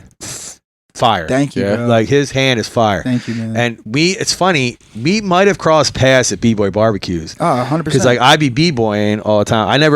I'm a writer. I'm a little bit. I'm not as good as you or Raim, but like I would never go to the wall and do it. Like I would do it like in high school. I would do it because I didn't give a fuck. You're an elements guy, hip hop. You know? Like, so, but I love graffiti. I love trying to do graffiti. But like I would never go disrespect the wall when there's someone like waiting to like really like put their work out. But so, what got you into the graffiti world? Was it your brother or? No, it was just me. I started putting stickers around and stuff when I was a kid. So I would follow those home. Like I would follow my tags home from stickers and stuff. And then I would know how to get home from Walmart because that's where I could only really go to. So I would go up to Walmart, grab stuff, and then I also used to, as a kid, I don't think my family knows this, but I'll say it anyway. I used to steal materials for art stuff, like people like Mesquite and all that kind of stuff from Philly. I would steal art materials and then sell it to them as a kid. And so like when I was doing that, I was also interning as well. Oh, okay. DJing up at the radio station, also interning with Art History JP. Really? Yeah, so I was also like doing all the puffy paint for Art History JP. I did not know that. Philly, yeah. So I was, because all from just like writing graffiti, like on the streets and meeting people on the tracks and stuff. And you always wrote Sev? I used to write YAD, Y-A-D, which was young see it on the way out. Yeah. Are you marked around here? Yeah. He left my house one day. Yeah. A piece right across my door. So I would see it every day. It was great. Yeah. So they buffed it like YAD. A week later. Yeah, that was my other name, Young Ass Dude. Yeah. And and then I just started. So what inspired you to even do it? I loved that I was writing for my father, which was Sev One, because it started for my dad. So, and then people wouldn't really even know what it meant behind it, you know. So I would just say 7 + 1 is 8. Has it ever came back to bite you in the ass? I've gotten caught writing graffiti in Temple, and I was writing YAD at the time, and I was the only one that ran. So it was on 18th and Berks, and so it was the same street that Meek's family lived on, and also my homies from Chocolate Truck, they had a house down there. So I would just go to the Chocolate Truck house and just paint in Temple. I'm a modder right here. Yeah, yeah, bro. So I would get in so many fucking things in Temple, like fights and shit in the basements and stuff. But that was when I was a kid. But yeah, I got caught doing that, and then I had to like pay a fine. But well, what I kind of meant was like because you DJ'd by Sev One, you write Sev One. Yeah. Has that ever came back to like haunt you? Nah, actually, I beat the system. Oh, really? I beat it because you want to know why? Because people will think and say like, yo, hide your face or whatever it is. But like let's go back to what you said, which was you said to just being a good person. I'm a good person, I guess. I'm not putting myself on that pedestal, but I try my best at everything I do, you know, meaning like I try, and that's enough for me, you know? So that has never really bitten me in the ass, meaning I'm not going to go tag Walgreens, right? Target, Kmart, or even someone's house. Like I'll go on the abandoned spots, and I'll really like that's the fun about it. That's what separates me from other writers. I know writers that I could look out and be like, oh, there's Snipe on that trailer, which is dope. Snipe's everywhere when it comes to tags. But for me, I just want to go big and bold. You know what I mean? So I would always like go big. And actually, someone recently, I tagged their. This is why it comes full circle, guys. This is what I'm saying. I tagged the Liquid Death trailer, and it was a skull. There was like a skull. It was right across the street from a Target. Yeah. And I did a Sev One bouncing inside the trailer thing. So it made it look, it was a mural for Liquid Death, but I made my letters look like it was inside the trailer. So like in the mural, you know what I'm saying? Cool. So it made it work. And I added waves and stuff to it. So it looked like it was in the Liquid Death mural, but that's pretty neat. Those people, Liquid Death, came to my art show and was like, oh, you're Sev. I'm like, oh, what's up? They're like, yeah, you painted our trailer. And I was like, fuck. And I was like, damn, that was your trailer? They were like, yeah, the Liquid Death, blah, blah, blah. We're going to have to talk to you about painting over it. And automatically I was like, yo, that's no problem. I'll pay for the paint. You know what I mean? Because I just felt the vibe, you know, they weren't really like aggressive and weren't mad at me. They're nice about it. Yeah. Yeah. So to this day, Liquid, my shit is still on there. On the trailer because they never contacted me or anything. All I did was just be like, "Yo." Do you have a picture of it? Yeah, I have. Yeah, they probably looked at it. I would love to see it after the show. Well, yeah, they probably looked at it and were like, "It's kind of good." That's like, I'm surprised they didn't hire you. He was a solid dude. I beat the system. Yeah. So like at that point, and not only that, in Bristol, PA, you know, I'm not Superman, knock on wood, but in Bristol, I was doing an art show recently, selling stuff on the streets, and cops came up. And I'm selling Sev shit, like, and they were like, "Yo, bro, we follow you on Instagram." Like, he knew me and knew me as Jack, so he's like, "Yo," and I knew him, but I just didn't know he became a cop. Yeah. So it was like somebody from school or something. He was like, but he supported so much of my stuff. I gave him, you know, stickers of my Popular Loner Kids brand. Yeah, you know, but. Yeah. How's that going? Oh, it's good, man. Yeah. I'm just like, I'm kind of like on a hold right now because I was putting out clothes, which I brought you, but I forgot the bag downstairs. Oh, no, it's okay. I have to get it for a picture for sure. Yeah, so you'll see what I'm doing. I just don't want to do it too much and push it out like until I get exactly what I want, which is my screen printer. Like, did you ever get that DTG thing? Yeah, I got that. So I know you were having problems with it before. Anyone that's starting a brand, clothing brand or anything, you might think, okay, so screen printing or DTG, which one should I do? So if you're somebody that does graphic design and all that kind of stuff, do DTG, because then you could literally go and anything on Photoshop or anything that you make electric wise, you could print it out right on your shirt. It's literally like a printer. White shirt. Oh, really? You put the shirt in the printer. Oh, it's cool. Literally, it comes out. Bro, it's wild. It's like so quick. simple. Yeah. Quick, I remember you were having a problem in the beginning. We were talking about it over Instagram. Yeah, and it was like, it was hell trying to figure it out, you know, but I figured it out. But that's why I'm glad that I'm saying this on this because I've been wanting to tell everybody about this. Yeah, it's so big because people want to start their clothing line. Yeah, and, I'm trying to do it now. Yeah, so, I'm working with a guy down the street. Yeah, the shirt I gave you is screen printed, but he's trying to put me on this new John. It's like what you're saying. Is it the Cricut? No, it's like a heat press, right? But the paper and the vinyl that you heat press is so advanced now. Yeah, where it melts the ink into the shirt. Yep. DTF. Yeah. Yeah. DTF. Yeah. Not down the fuck. But it's just as good apparently as DTG, which I can do for you. Oh, really? I could do the DTF for you, and I can print all onto the vinyl, and then just print it, and then you just press it onto any shirt. Yeah, you have like a little workshop in your basement now. Yeah, I have. So I separated them now. So all the like canvas and graffiti work is downstairs, and then upstairs I'm doing all the shirts. But I'm gonna be getting an automatic soon. So it's like a screen press, and I'm keeping the DTG. So anybody that takes photos or whatever, I'm gonna be able to I want to be a full shop where I could get stickers, posters. I could literally do everything myself. Yeah, I've been and all my homies. Like, do you get what I'm saying? Like you just said, you're going to some guy. Some guy, you know what I mean? So like, well, I know his wife. So so right, it's literally I could walk there. Yeah. Okay. So some people don't even have that. So it's like I want to be like, if you're a trustworthy person, then you'll win. You know. So I'm just trying to like show people like, yo, all you need to do is just hit me up or upload a photo onto this website, and then you could print it. It'll come to me. You know what I mean? That's insane. I got a question for both of you. I ask you first. So obviously we're talking about branding and putting stuff on shirts, but like, where do you get your style from? Like the style that you have and your aesthetic. Jack has their style. I think it's just like popular. Like, so Popular Loner Kids is more for somebody that's like. So I had a brand called Down For You brand before Popular Loner Kids, and Down For You brand was for people that have anxiety and depression. I've steered so far away from all of that because it's done nothing but bring people that have anxiety and depression into my life.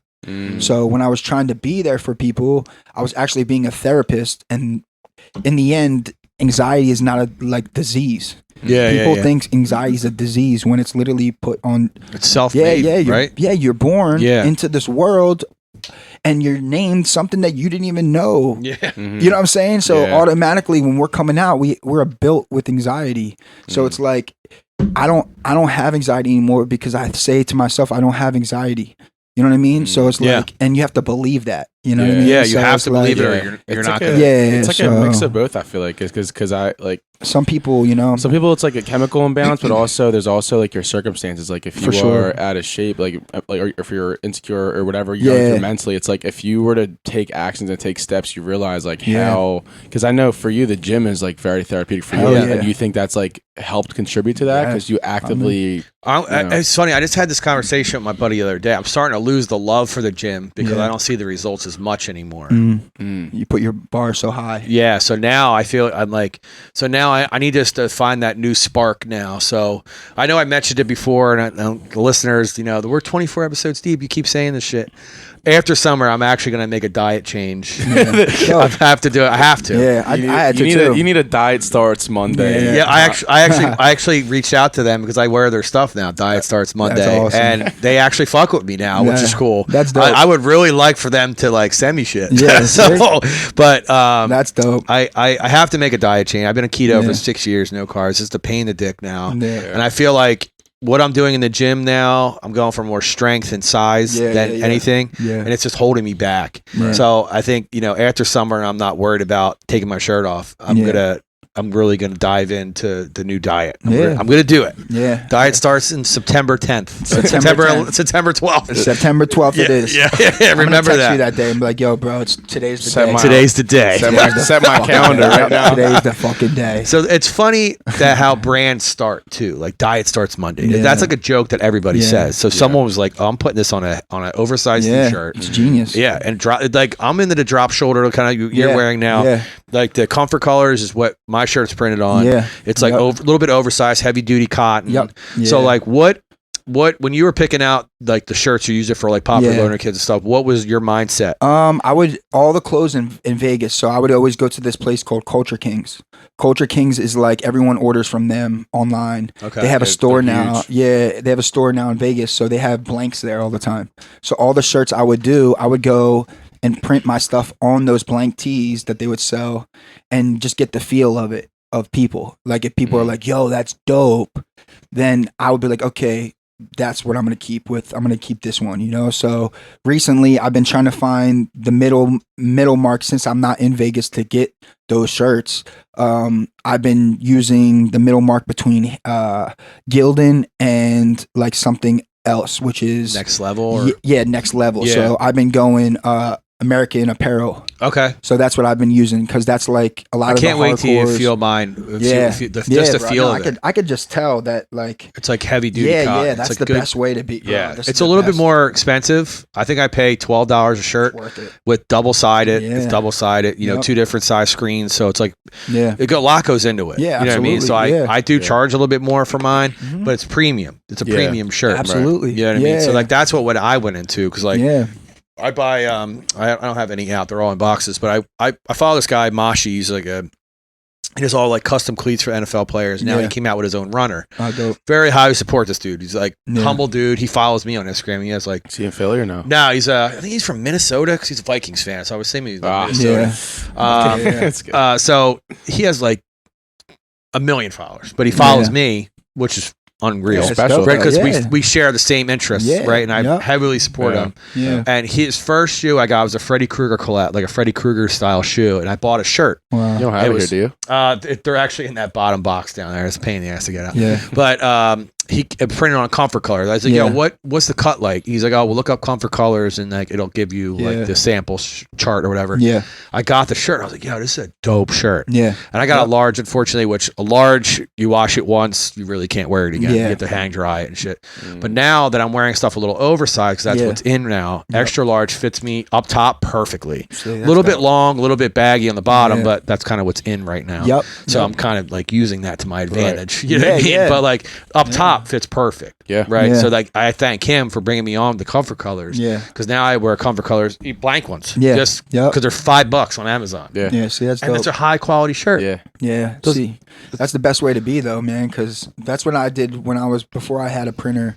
I would always on my website, I would just put like jerseys, hockey jerseys or whatever.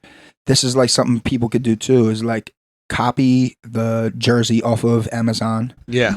Put it into your Photoshop program, put your logo on it, put it on your website and be like, yo, I have this available. And then people will go and buy that jersey. The next day, you have to buy that jersey on Amazon.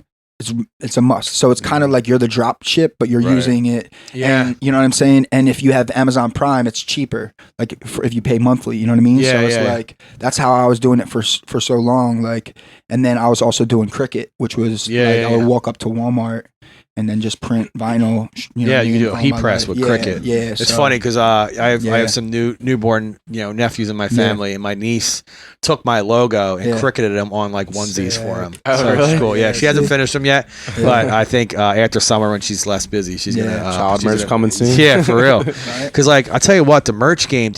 So are you print to order? Or are you like doing a bunch at once and then hopefully they sell? Since I got my DTG, I've been literally like so thankful. Like I almost like cry every single time I use it because I'm like, yo, this is like I've waited for so long for this DTG. Like I've always made hand shirts, spray painted shirts, like all the things that I could ever possibly put my shirt out.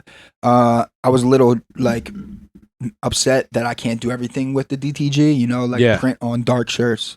Like you can't print really on dark shirts unless you pre-treat them.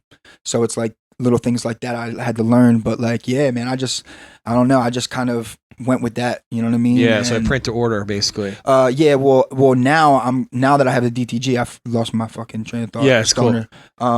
Yeah. I give away a lot of stuff now. Like all the shirts that I gave you. Yeah. Like I'm giving that stuff away because I'm able to now. Like I'll stay up all night. Once I get my screen printer, like I'm going to be up all night, be able to like bang out as much merch as I have, like I'm covering every shirt that I have blank with my stuff. So I could just give it to people and just like kind of start the buzz that way. You know what I'm saying? Because I can afford it because the ink, I could print out as much shirts as I want really with that ink. So. What I had a problem with is I picked out five or six colors. Yeah. And I bought small through 2X. Yeah. At one of each because I didn't know what was going to sell. Yeah. The most popular sizes, and it seems like large and extra large. Wow. So I sold out like those sizes instantly. It was like gone. Yeah. But I have like smalls, I have mediums, 2X, 3X. I think I gave you a 2X. Yeah. Because you said you were XL, 2X. Yeah. I kind of want to see because I'm an XL and you're bigger than me, and you're husky too. So I think a 2X is going to fit you perfectly. Yeah. Hopefully. Yeah, hopefully. If not, I wear my shit like huge all the time. Is there a reason for that? Yeah, because all my life I've stole my spray paint. So like, you can hide it under your shirt. Yeah, so the tall cans were perfect because I was able to fit 4 right in my shorts. So, and I would wear big clothes because they wouldn't see me when I was leaving. So that's all my life, bro. Yeah, like, and I would wear Carhartt shirts because that's where I could get them from Walmart. Yeah, you know what I mean? Or the Dickies shirts, the big ones. Yeah, the big John. So, and I would look like a worker as well. Yeah, while I was painting. So that's why I would always like. But and then I would go to Walmart and then go to Home Depot because they were always next to each other. Yeah, or Lowe's or whatever. Yeah. So I would leave with 4 black and 4 white. And then I'd be good for the night. You know what I mean? I actually got a question for you. So like you mentioned like how you got into so much detail about like the shirt, the printing aspect of it. You also hit on the fact that like you were super grateful because at one point where you started, like, do you ever look back at where you started and what have you like taken from that? And like, all the stuff that I started with is more authentic than what I'm making now, which is crazy because it's like you think like, how is that possible? Because you have a printer now. But it's because it's all one of ones back then. Like the ones I would do was just like one of one. Like, so I'm trying to add that into my life now. Right. Because when you have all the materials, sometimes it's like too much, you know? So it's like, I would always just sit back and be like, okay, I always surf the wave of simplicity. You know what I mean? So you not too deep now. I used to be super deep, but now I just walk that line of like, okay, what's going to be the most in this, you know? Well, even on a deeper level, like not just the shirts and the quality, I'm talking about like as like a human being. It's like when you start anything, you start from like the bottom essentially, and like being like self-made and making it yourself. Like, do you take like extra pride in that? And I try to. It was really simple for me. I mean, and that sounds very like people will be like, "Yo, that's." Of course, he was gonna say that, but the reason why I say that is because I just was me. I just was Jack, and I didn't have any motive or came into anything where I wanted or needed anything. I just was kind of like, yo, I'm here to help you. And if that is a way of like any way where the relationship will build, you know, amazing. But like, I came into things with just like being genuine and just being me. And I'm thankful. I don't know. I'm thankful of that. And I guess like going back, I always had to be Jack, and that's what I was, you know? So I've realized that people wouldn't even know me out there. And I went out to Vegas to like basically prove myself when I didn't need to, you know? I didn't need to prove myself. I just needed to just be Jack. Yeah. What would you say, and even I'll ask you this question too, like, what would you say you're most proud of when it comes to your evolution? Because you mentioned like, how you started and now where you're at. Knowing when to stop. Yeah, that's a good one there, man. Wow. Like, because I know that you obviously knew where to stop. Because I just quit everything. I was never fired from not one thing in my life.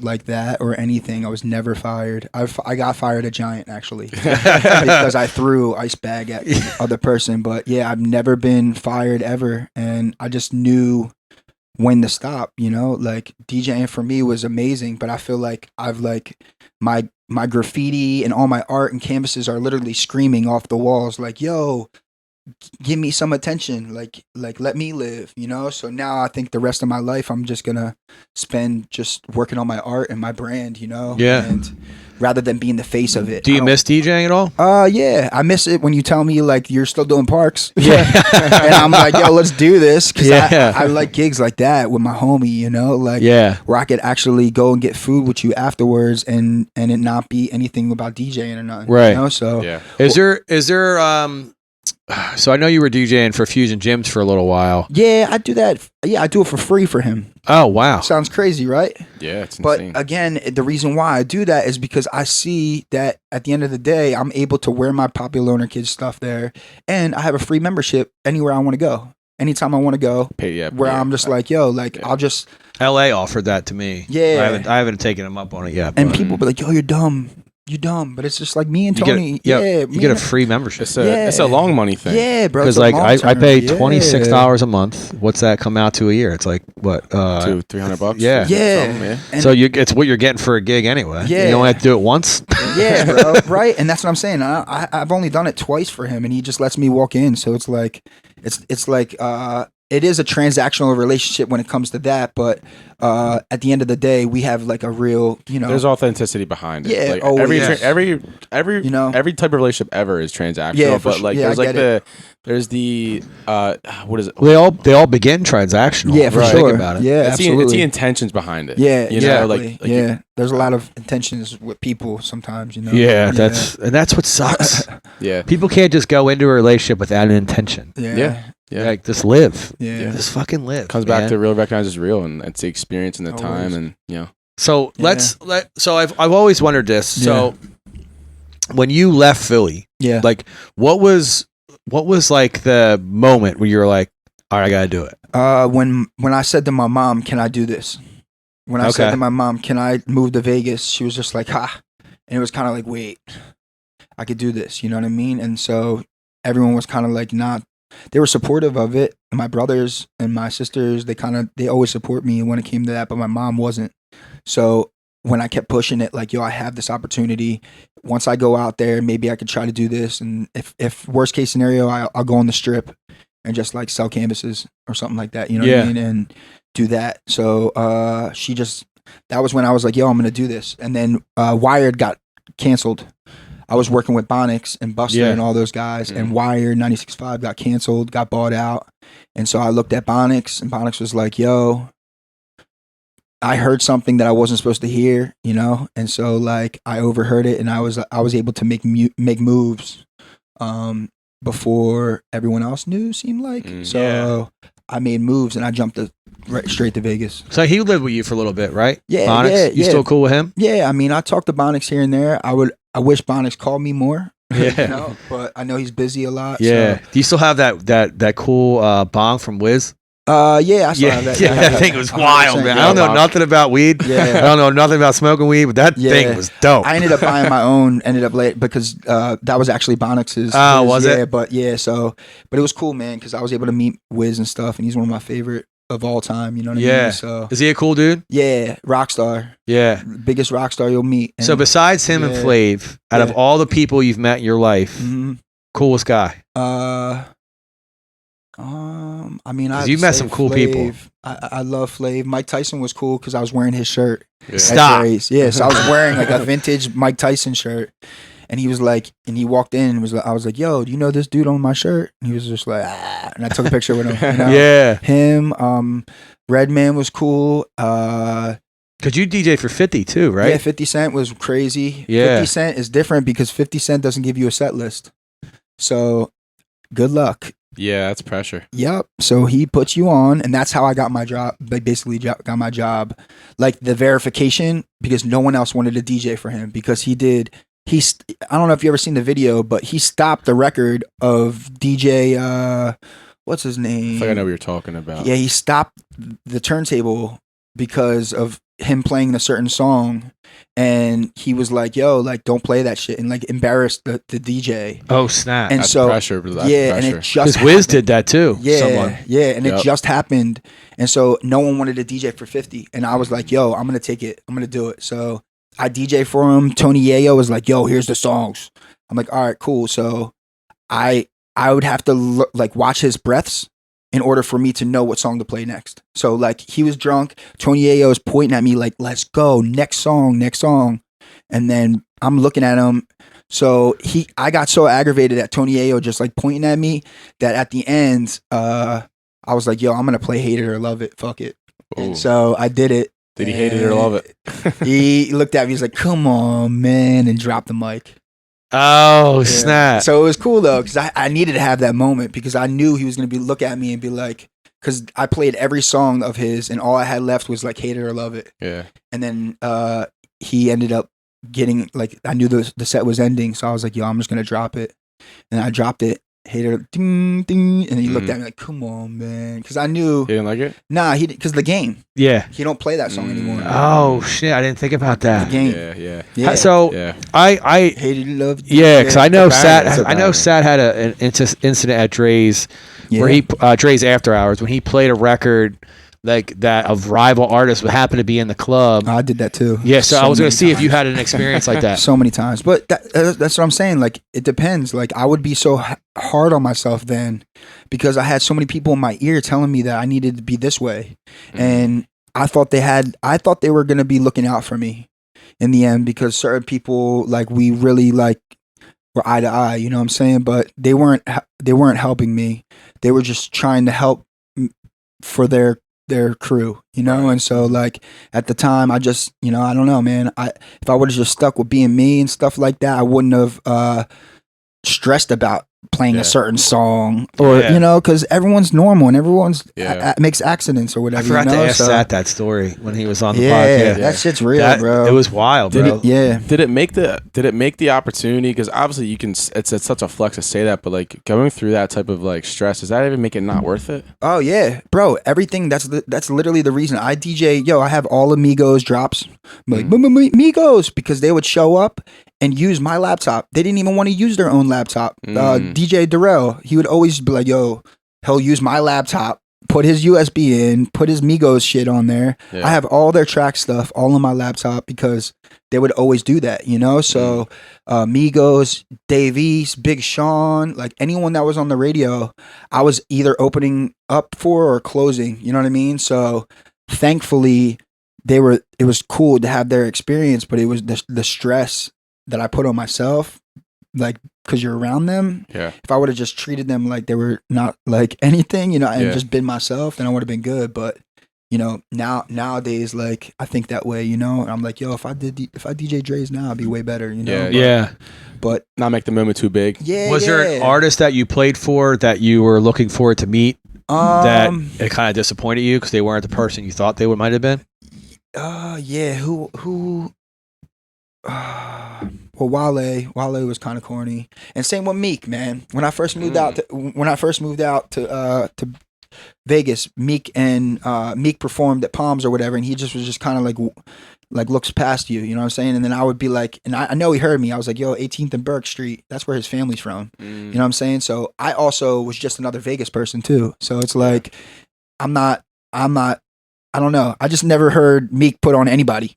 Yeah. Like, let's just put that there. You know what I'm saying? Yeah. So that's just all I'm saying. I know Steve Williams from DGK from Philadelphia, pro skateboarder, puts on everybody, and he's way smaller than fucking Meek. So that's not Rex, homie. Yeah, that's how I met him. Yeah, Steve Williams. He's from Philly, and he puts on. And I always like people that. DGK still around? I don't think so. I think Steve Williams sold it. Really? Like that, but he still is. Do you get what I'm saying? Yeah. He's still in the mix with it and putting people on. So I'm not dissing Meek. I don't know him like that, you know. But what I do know is, like, you know, I don't know when's the last time certain people put on from him. Only rapper he put on. You know? Who's the young kid that passed away? You know what I'm talking about? It's gonna. I know who you're talking about. Gonna bother me so much. And it was in the dirt bike. He's in the dirt bike clique with him. They would do like rap battles. Like Meek would have him in a rap battle and put like 50K on the table and say that this kid's gonna do better than whoever that T.I. put on. So I gotta look this up. Yeah, but like that's what I'm saying. So like that was the only person I was really disappointed because we're from the same area. Yeah, you think Meek would, like, if you said something like, yo, I know all about 18th and Burke, you think he'd be like, yo, what do you know about that? Yeah, that's what I'm saying. Little Snoop. But yeah, I don't even expect it, you know, because it's like I'm just another Vegas person and someone could have Googled it, you know, so. Yeah. But it's all good, you know. One person I was really hyped to meet again was Tyga, because when I was out there, he was the biggest, like, when I was working, and I was just like, yo, you remember my brother Stress? And he was like, Stress? And he thought I was Stress. And I was like, no, I'm Sev. And he was just like, what? Take my number down. And it was just like he stopped everybody just to give me his number. So I was able to, like, stay connected with him, give him beats and stuff. So like, I'm to this day, like, still in the mix with him. But celebrities are celebrities, you know. They're just they really take up your phone space, to be honest with you. They don't. Yeah, it's not like they're using it. I realized when I went on that stage, bro, that I had the biggest realization that I was actually playing everyone else's success.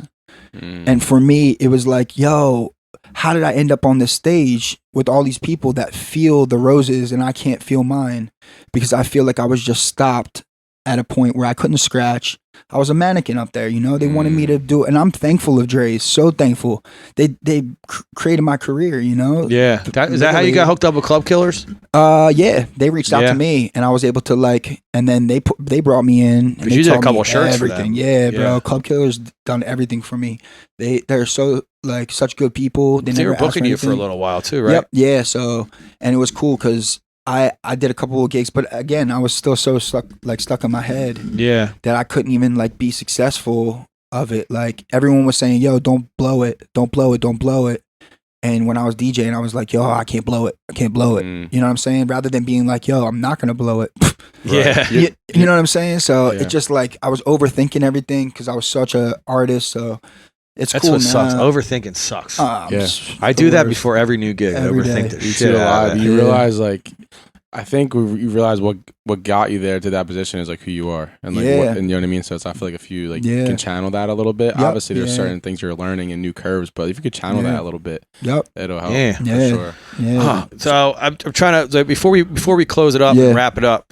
What is your most memorable experience that you had in Vegas, and the most memorable experience that you've had since you came back to Philly? I think that the most memorable was it's probably like seeing my face on like those trucks like go by and it was legal. You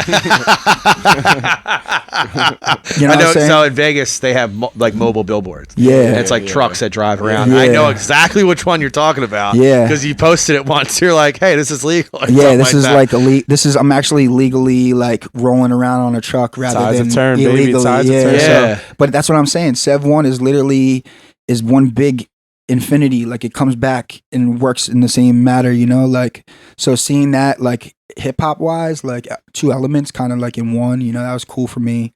And being home probably was just like, I don't know. Did your mom know you were moving back? Or was it like a surprise? Yeah, no, she knew because I went to her during COVID and was like, yo, I don't have a job.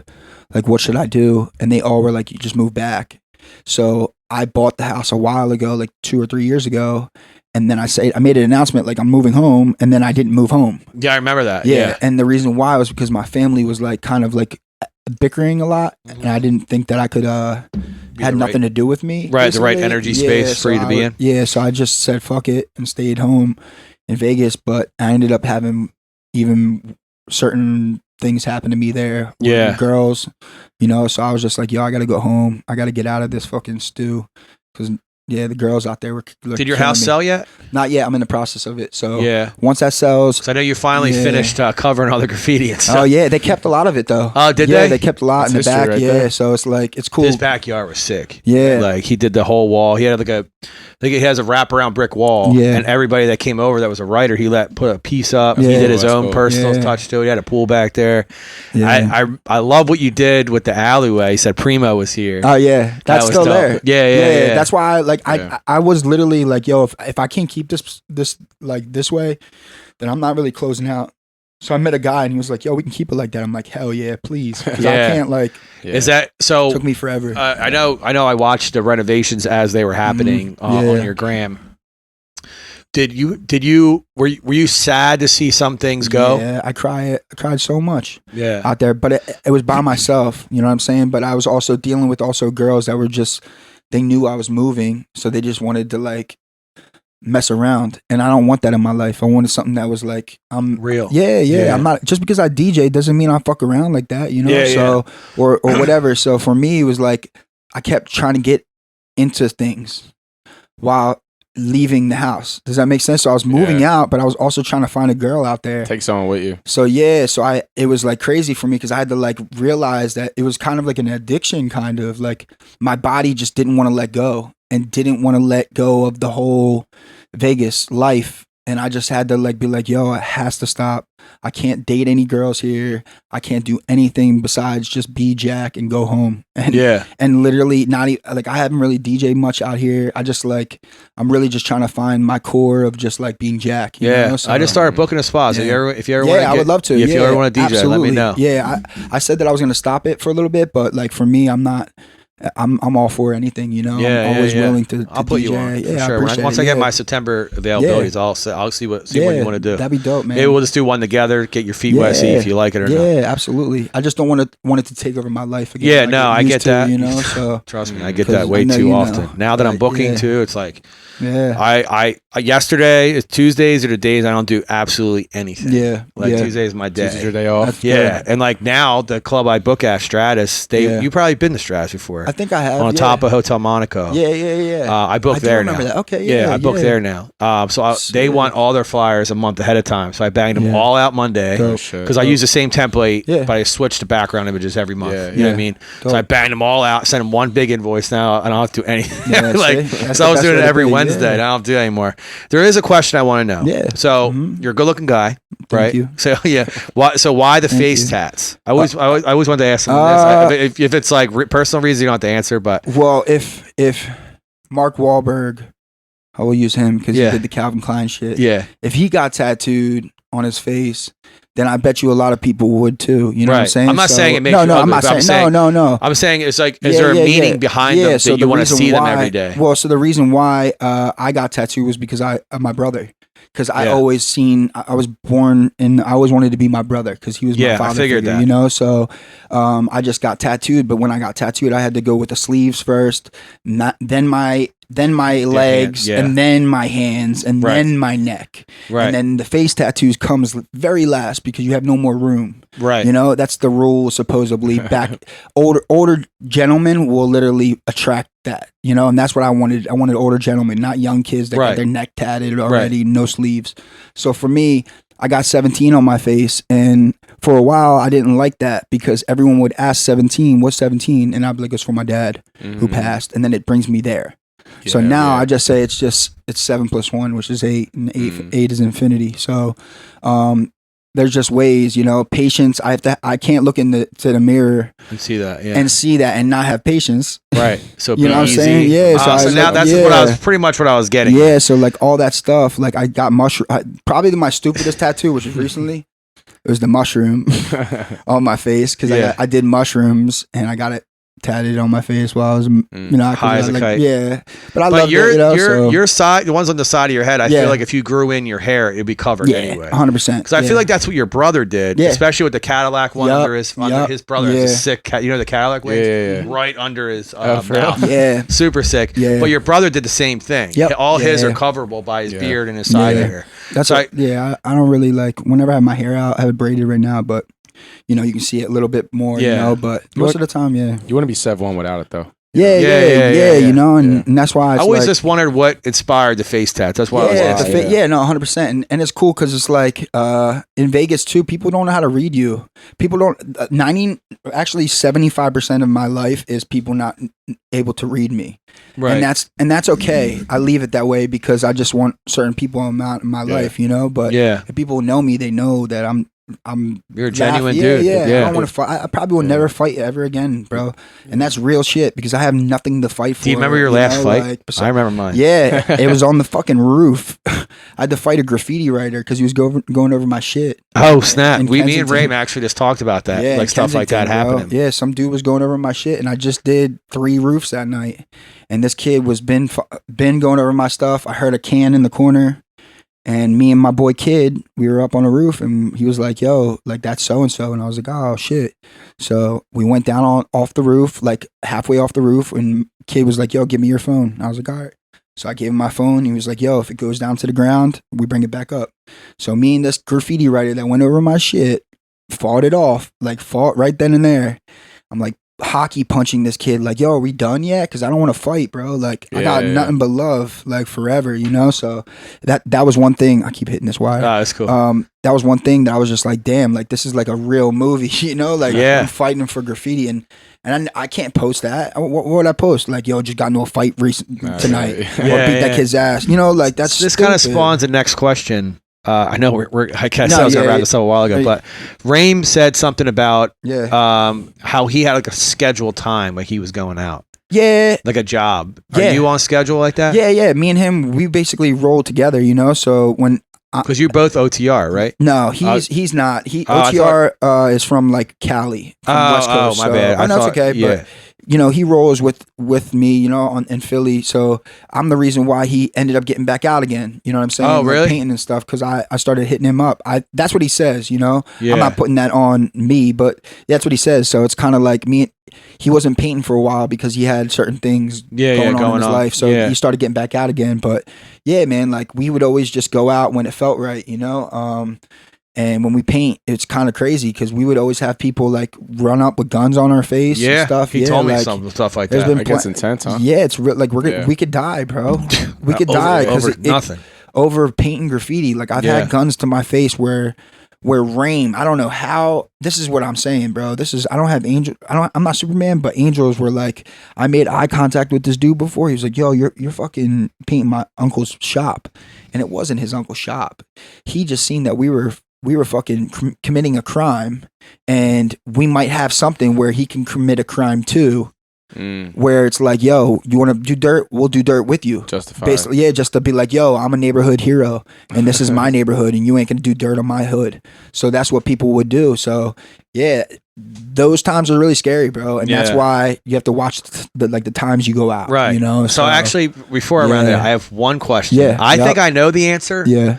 The most memorable spot you hit in Philly that everybody could see. I think I know the answer, but I think I want to know if we have the same answer. A lot, man. There was like, because I sent you a picture of this one, so I was hoping it was this one because it was a sick spot. Yeah, I mean, my favorite one was always when I did the Yad. And I did a Yad on those pillars. You know those pillars off of 95? It's the same one. Is it? Yeah. Oh, bro. So that you had to climb for that job. Yeah, I have videos of me like. That's crazy. And you know what's funny? It goes back full circle. Like I say, the kid I was fighting was who I was battling on that pillar. So the kid, he wrote whatever he wrote up on the pillar. Me and him would go back and forth. So he would use my D as YAD. So I wrote Yad 1. He would use my D as his letter. And we would go back up and forth. So it would get to the point where he was doing it every single night. So me and my boy went up there with car tar, like tar and thumbtacks. We bought hundreds of thumbtacks and put it on the ladder. So when he would go up on the ladder, it would fuck his hands up. You know what I mean? And then he would slip off of the shit. So we were going like that. And then it didn't work, bro. He fucking got past that. Oh, snap. So we were like, yo, fuck Booby this. trap. Yeah, so we went and we got a electric saw to cut down the ladder. So we have a video of it. I can show you guys of us cutting the electric, but it was at night, so the sparks were going. Yeah. So we're like, fuck, we can't do it. So we got a handsaw, bro, and sawed the ladder down. This motherfucker, bro, got up. He got back up there, bro. That was the one. That was definitely the one I was talking about. Yo, low key might deserve that. This pillar, he did. Low key, bro. Straight up, I gave him. I let it be, bro, because I was not for nothing. I respected the game, bro. Yeah. You know what I mean? And is that one of the ones that put Yad on? Like, because I know once I saw like one of the bigger pieces you did, I feel like I saw seeing you everywhere on grams, like on graffiti. I was in the Fillmore stuff. So many years, bro. The Fillmore is like, I haven't been in the Fillmore since there was crackheads in there. And because that was the Impossible Roof. It used to be called the Impossible Roof because no one knew how to get up there. There's kids up there that painted it now, but the Fillmore used to be like filled with homeless people, crackheads inside there, and I know exactly how to get to that roof.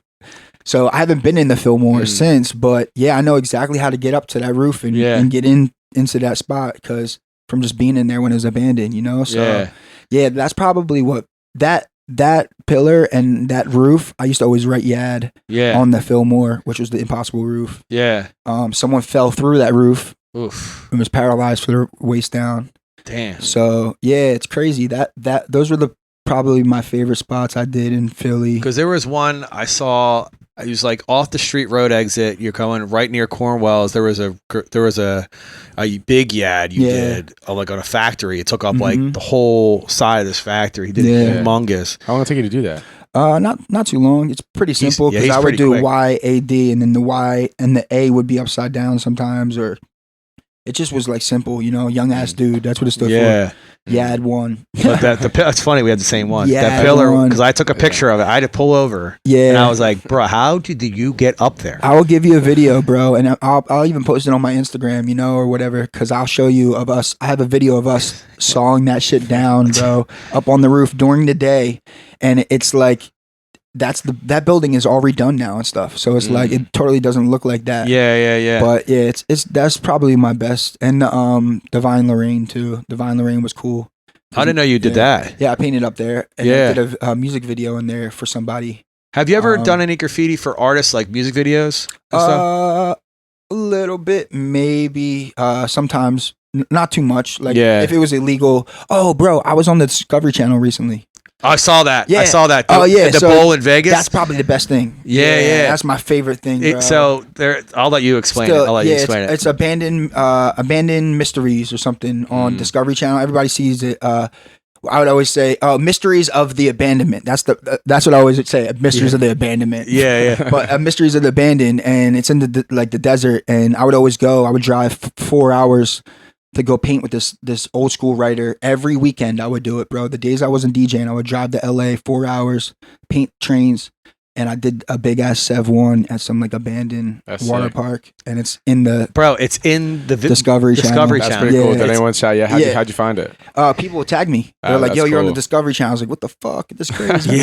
I remember you posting on your ground. I was like, "Yo, that's pretty cool." Yeah, so it's like in the intro too. So like where it's explaining the TV show. Yeah, it's in that. So I just like, damn, it's free, bro. So I know I keep saying this is getting a little long, but you're good. So you've done pictures. Like murals for like canvases for Flav, Ryan Garcia, which was Ryan Garcia is a boxer. Yeah. I know all that. So it was in his background of his trainings. He would train with it. Yeah, like pretty cool. Yeah, that was like his thing. So it's like all genuine. I didn't get paid for that. I didn't. Yeah. You know what I'm saying? Yeah. All those things are like literally. How did they come about? My boy, he was his security guard. So he was actually Chris Brown's security guard. He was a bunch of security guards, but like he works for. He has like family. He's friends with the family of them, and so like he was just like, "Yo, you want to DJ his fight party?" So me being an artist, I was like, "Yo, I'm gonna come up with a canvas." We rented a U-Haul truck because I didn't have a truck that will fit the canvas, and we drove all the way to Cali with it just to give it to him to be like, "Yo, that's tight." Yeah, so we figured out that was right before he blew up. So he's still every time. Yeah, he's good. He's doing good now. So I mean, he had a rough loss, but it was just a liver shot. But he's tough though. He's tough. Yeah, he's good for the boxing. You know, he's like a stand-up dude. Yeah. So I remember you did a wheelchair for somebody too. Oh yeah, I did that for my friend Buddha. Yeah, she wanted me to design some kind of like flavored it all up, you know. So I like glued like spray cans and stuff like that to it. So it was cool. It's like Sev does some cool creative stuff. So if you haven't got a chance, everyone go follow at DJ Sev One, DJ SEVONE on Instagram. And then your Instagram for your business is it's at Popular Loner Kids. Okay, so, all that will be in the description. You have a website for that as well. popularlonerkids.com. Okay, I'll put all that in the description. Shout out to Kev Nichols, Yo, I'm gonna come see you DJ, bro. Yeah, let's go, bro. I got you, man. So make sure you guys check out Kev's podcast. I'll put the link in the description as well for his Spotify and Apple podcast. Thank you all for tuning in to episode 24. It has been a very adventurous episode. We're an hour and 46 minutes in. Damn, sorry, bro. You're actually the second longest now. Last week was an hour 50, so that's good. Yeah, you're the second longest episode. Thank y'all for tuning in. If you reach this spot in the podcast, go on our Instagram page and drop us a like and a follow. Do it. We greatly appreciate it. Thank y'all for tuning in again. Make sure you check out next week, episode 25 with Tampa's DJ 5-Day Forecast. Thank y'all for tuning in. Peace. Peace.